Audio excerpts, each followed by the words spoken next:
షర్మిల మీదన వివేకానంద రెడ్డి కేసు నిందితుడు దస్తగిరి ఇప్పుడు ఎన్నికల సంఘానికి ఫిర్యాదు చేయడం అన్నటువంటిది సంచలనమైంది.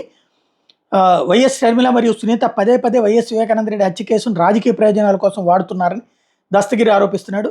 ఎలక్షన్ కోడ్ అమల్లో ఉన్నటువంటి ఇలాంటి తరుణంలో పవర్ పాయింట్ ప్రజెంటేషన్ ఇవ్వడం ఎలక్షన్ నిబంధనలకు విరుద్ధం అంటున్నాడు దస్తగిరి. ఎందుకంటే తను కూడా అభ్యర్థి కాబట్టి.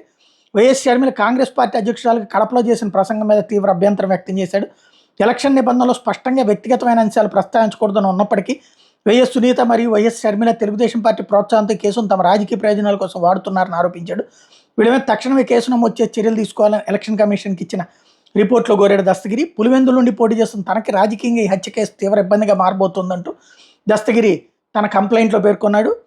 రాజకీయంగా తనకు ఇబ్బంది కలిగించాలనే ఉద్దేశంతో ఒక రాజకీయ పార్టీ అండదండలతో ఇట్లాంటి ఆరోపణలు చేయడం ఎలక్షన్ కమిషన్ రూల్స్కి వ్యతిరేకమంటూ ఆరోపించాడు. తక్షణమే వైఎస్ వివేకానంద రెడ్డి హత్య కేసు సంబంధించి ఎటువంటి రాజకీయ ప్రసంగాలు చేయకుండా ఆదేశాలు ఇవ్వాలని కోరాడు.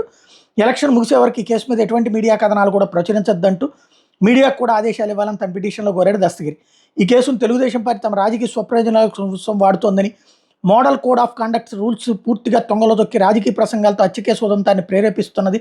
వైఎస్ సునీత, వైఎస్ షర్మిల మరియు పులివెందుల టీడీపీ అభ్యర్థి బీటెక్ రవి మీద చర్యలు తీసుకోవాలని కోరాడు దస్తగిరి. తక్షణమే ఎలక్షన్ కమిషన్ నిర్ణయం తీసుకోకపోతే హైకోర్టును ఆశ్రయిస్తానని దస్తగిరి ప్రకటించాడు. హైకోర్టులో ఇప్పటికే పిటిషన్ దాఖలకు సిద్ధమయ్యాడు దస్తగిరి.